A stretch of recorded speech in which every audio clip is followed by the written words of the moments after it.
बहुत लंबे समय के बाद हम लोग एक वीडियो लेके आए हैं। कुछ टेक्निकल इश्यूज़ की वजह से वीडियो अपलोड नहीं हो पा रहे थे और अभी हम लोग रेगुलरली वीडियो अपलोड करेंगे। काफ़ी समय बाद लौटे हैं, लेकिन एक बहुत ही खुशखबरी के साथ, बहुत ही अच्छी खुशखबरी के साथ लौटे हैं। फ्रेंड्स, ईएमआरएस का जो वैकेंसीज़ आई हैं, उन्हीं को हम लोग डिस्कस करने वाले हैं। ईएमआरएस आप नाम से जानते हैं, एकलव्य मॉडल रेजिडेंशियल स्कूल होती हैं under the ministry of tribal affairs. पूरे भारत में ये स्कूल्स हैं और लास्ट ईयर भी काफ़ी अच्छी वैकेंसीज आई थी। काफ़ी लोग सेलेक्ट भी हुए हैं। और जो लोग नए हैं जिन्होंने अभी ईएमआरएस का नाम नहीं सुना या जिन लोगों को इसके बारे में ज़्यादा जानकारी नहीं है, तो मैं उनको बता दूं, ये ट्राइबल मिनिस्ट्री के अंडर में एक स्कूल आता है। नाम से आप समझ गए होंगे, रेजिडेंशियल स्कूल है। हूबहू ये आपके नवोदय सेटअप जैसा ही मैच करता है। वहाँ पे हॉस्टल्स होते हैं, टीचर्स के क्वार्टर होते हैं, मैस फैसिलिटी होती है।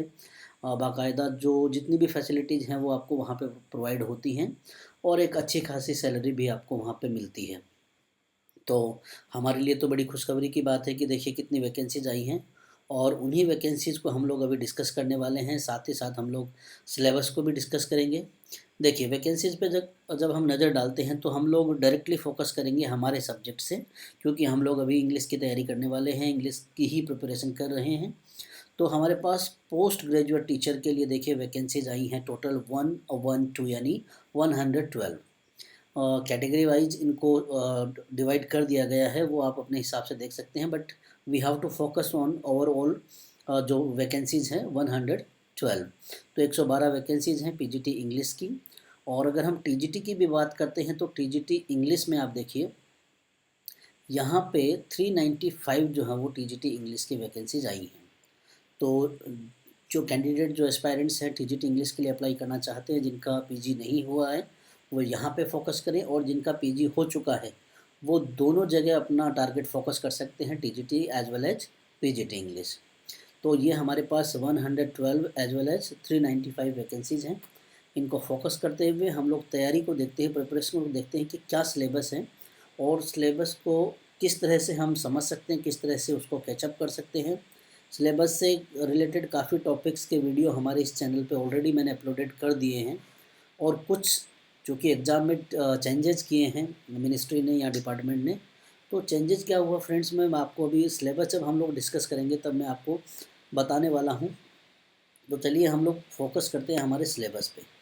देखिए, हम लोग डिस्कस कर चुके हैं सोसाइटी ऑफ ट्राइबल स्टूडेंट्स है, ये national education society for tribal students.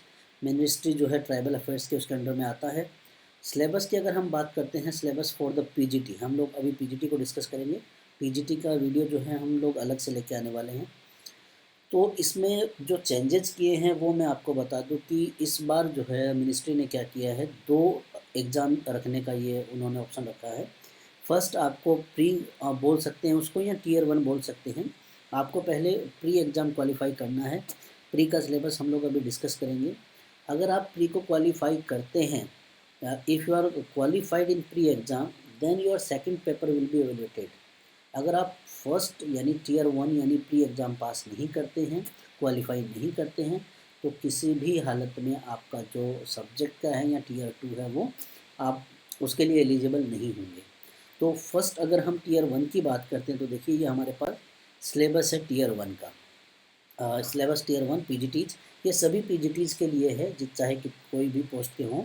और स्पेसिफिक जो सिलेबस होता है हमारा, नॉलेज जो हमारा सब्जेक्ट का है वो हमने नीचे रखा है, उसको बाद में डिस्कस करेंगे। तो हमारे टियर 1 का जो सिलेबस है, देखिए मैं थोड़ा अभी मोटा मोटा बता रहा हूँ, सब्जेक्ट को हम ज़्यादा फोकस करेंगे। जनरल अवेयरनेस आता है इसमें पार्ट 1 में। जनरल अवेयरनेस जो करंट अफेयर है आपका, मैक्सिमम एग्जाम में ये आता ही आता है। पार्ट 2 में रीजनिंग एबिलिटी है। जिन्होंने नवोदय केवी की या अदर एग्ज़ाम दिए हैं रेलवे बैंक वगैरह के, उनको मालूम होगा कि रीजनिंग एबिलिटी जो है वो किस प्रकार के क्वेश्चन जो है वो दिए जाते हैं उसमें। नेक्स्ट है, ये बहुत इंपॉर्टेंट पार्ट हो गया है आजकल, आईसीटी का, नॉलेज ऑफ आईसीटी। जो कंप्यूटर का नॉलेज होता है उससे रिलेटेड ढेर सारे क्वेश्चन आते हैं, पूछे जाते हैं, और ओवर कॉन्फिडेंस में क्या है, कैंडिडेट जो है वो गलत भी करके आते हैं। तो इसमें आप फंडामेंटल देख लीजिए, उसके ऑपरेटिंग सिस्टम, ऑफिस है, पावर पॉइंट है, एक्सेल है। इसके बाद उसके जो शॉर्टकट हैं या कीज हैं। उसके बाद साइबर सिक्योरिटी आजकल बहुत ज़्यादा पूछा जाता है, इंटरनेट बहुत पूछा जाता है। और उसके अलावा जो आपका ये एंटीवायरस वगैरह है ये बहुत पूछा जाता है, और ईमेल आईडी से रिलेटेड भी बहुत ज़्यादा क्वेश्चन पूछे जाते हैं। पार्ट 4 में हम बात करते हैं तो हमारा टीचिंग एप्टीट्यूड आता है। हम जब बीएड करते हैं तो हमें मालूम होता है कि हमारा टीचिंग एप्टीट्यूड में क्या क्या पढ़ाया जाता है। तो एक लर्नर की कैरेक्टरिस्टिक्स क्या होती हैं, फैक्टर अफेक्टिंग क्या होते हैं जो टीचिंग को अफेक्ट करते हैं, मेथड्स ऑफ टीचिंग क्या होते हैं, टीचिंग एड्स क्या होते हैं, और इवेल्युएशन सिस्टम क्या होता है। हमारे बाकी के टीचिंग जो नेचर है, कैरेक्टरिस्टिक्स, ऑब्जेक्टिव है, वो हम लोग जानते हैं। तो इसको भी कवर करना बहुत ज़्यादा ज़रूरी है, क्योंकि ये क्वालिफाइंग एग्ज़ाम है तो हमें हमारा मेन फोकस रहेगा इसको क्वालिफाई करने में। आगे हमारा आता है डोमेन नॉलेज। डोमेन नॉलेज में क्या है आपका, एक तो डोमेन नॉलेज रहेगा जो सब्जेक्ट से रिलेटेड है। उसमें फर्स्ट दिया गया है तो experiential activity based pedagogy and case study based questions, यानी आपका जो सब्जेक्ट से रिलेटेड है उसकी जो पेडागोजी है या फिर केस स्टडी जो क्वेश्चंस होते हैं उन पे ये पूछा जाता है। और आजकल जो सबसे इम्पोर्टेंट जो टॉपिक चल रहा है, करंट टॉपिक चल रहा है, ये जो हमारे टीचिंग एग्ज़ाम्स में नेशनल एजुकेशन पॉलिसी, ये बिल्कुल हर कैंडिडेट को अच्छे से क्लियर होना चाहिए। क्या इसके फैक्टर्स हैं, क्या क्या इसमें रूल चेंज हुए हैं, जितनी भी चीज़ें होती हैं मैक्सिमम जो है वो घुमा फिरा के पूछी जाती हैं। And the last one is part 6 language competency. Friends, मालूम है आपको कि नवोदय और केवी या डीएसएसबी की अगर हम बात करें और आजकल एकलव्य स्कूलों की भी हम बात करते हैं, तो सबसे ज़्यादा प्रॉब्लमेटिक जो कंटेंट होता है ये हमारा इंग्लिश का होता है। अदर सब्जेक्ट के लिए स्पेशली, इंग्लिश वालों के लिए कोई प्रॉब्लम नहीं है। तो आपके पास यहाँ पे मैक्सिमम जो टॉपिक दिए गए हैं they are from grammar portion. आपको ग्रामर अच्छे से कवर करनी है।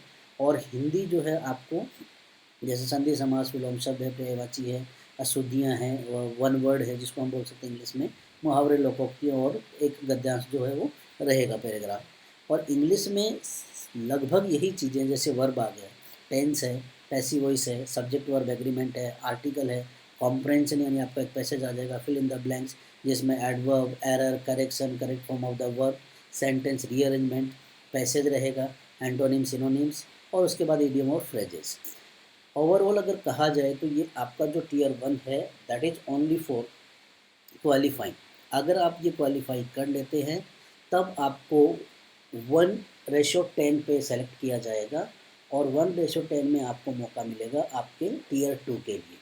टीयर 2 में आपका जो स्पेसिफिक नॉलेज है वो आपसे पूछा जाता है। इंग्लिश की अगर हम बात करते हैं तो देखिए फ्रेंड्स, आपके पास डिस्क्रिप्टिव ये पेपर रहेगा। कुछ जो कंटेंट है वो आपके ऑब्जेक्टिव रहेंगे।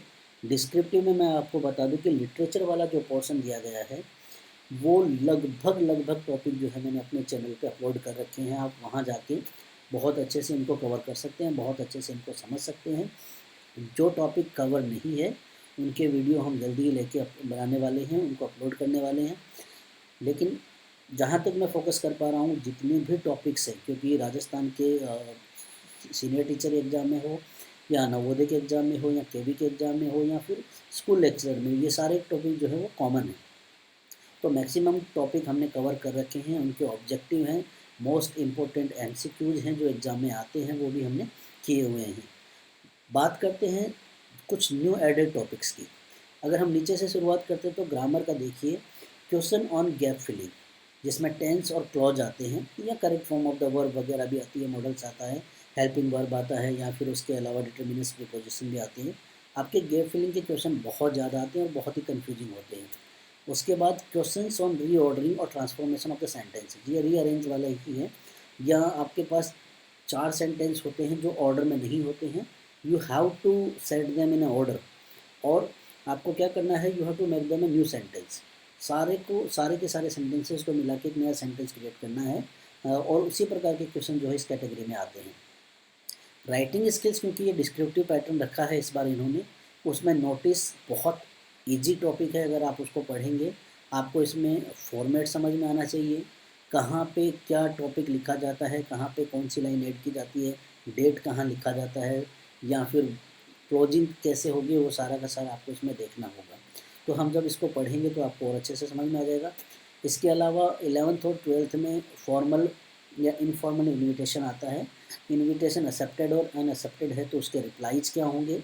लेटर जो होते हैं they are based on verbal और विजुअल इनपुट। इसके अलावा आर्टिकल है, रिपोर्ट राइटिंग है, डिस्क्रिप्टिव और एनालिटिकल नेचर के जो पैराग्राफ्स आते हैं वो आपको लिखने होते हैं। एडवर्टाइजमेंट होता है, पोस्टर मेकिंग में आता है, और writing and speech. Writing speech in 120 to 150 words. Speech यानी जो भाषण होता है वो वर्बल या विजुअल होता है। वर्बल का मतलब है कुछ लाइंस वहाँ पे दी हुई होंगी, विजुअल्स का मतलब वहाँ पे कुछ कंटेंट आपको फोटोग्राफ वगैरह दिया होगा, वो आपको उसको देख के कुछ लिखना होता है। डिबेट आता है, it may be in favour और it may be in opposition, against दोनों में आ सकता है ये। तो आपको डिबेट उसमें अच्छे से लिखना आना चाहिए, और वो भी बेस्ड ऑन विजुअल और वर्बल इनपुट है। तो मैक्सिमम जो कंटेंट हम लोग देख पा रहे हैं कि वो आपको वहाँ पे कुछ ना कुछ उसका हिंट मिलेगा, और हिंट को देख के ही आपको क्या करना है, चाहे एडवर्टीजमेंट हो, पोस्टर हो, या फिर लेटर राइटिंग हो, या फिर डिबेट हो, सारी की सारी चीज़ें आपको देख के लिखनी होती है। अब हम बात करते हैं हमारे फर्स्ट पार्ट की, जिसमें कॉम्प्रहेंशन चेक आता है। कॉम्प्रहेंशन चेक का मतलब है आपको पैसेज दिए हुए होंगे, that may be factual, descriptive और लिटरेरी। आपको क्या करना है, पैराग्राफ को पढ़ना है। पढ़ने के बाद में उसके क्वेश्चंस दिए हुए होंगे, वो क्वेश्चंस को आपको आंसर्स देना है। You have to answer the all the questions जो जो आपसे पूछे जाते हैं।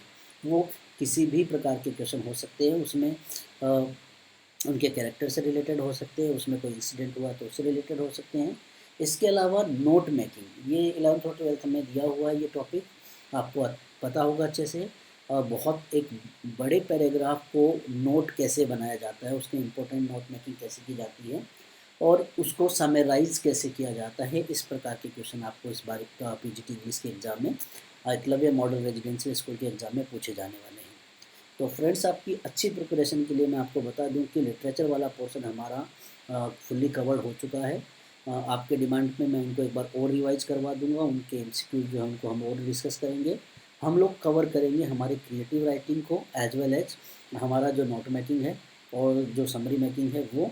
इसके अलावा जो ग्रामर के क्वेश्चंस हैं, हालांकि यहाँ पे आप देख रहे हैं कि कुछ ज़्यादा ग्रामर नहीं है। 2 टॉपिक हमने लिए यहाँ पे, गैप फिलिंग का है और रीऑर्डरिंग और ट्रांसफॉर्मेशन।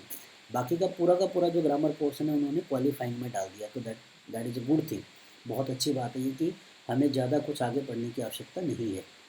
तो उम्मीद करता हूँ जो हमने अभी डिस्कस किया है सिलेबस एडवर्टीजमेंट के बारे में अच्छे से समझ में आया होगा। अच्छी प्रिपरेशन के लिए आप इस चैनल को सब्सक्राइब करिए, जुड़े रहिए। कुछ और भी बेहतरीन वीडियो हम लोग अपलोड करने वाले हैं, और उम्मीद करते हैं कि जितने भी हमसे लोग जुड़ेंगे सभी सेलेक्ट हों, और हमारा जो आशीर्वाद है, हमारी जो शुभकामनाएं हैं वो आपके साथ में जुड़ी रहें। Thank you.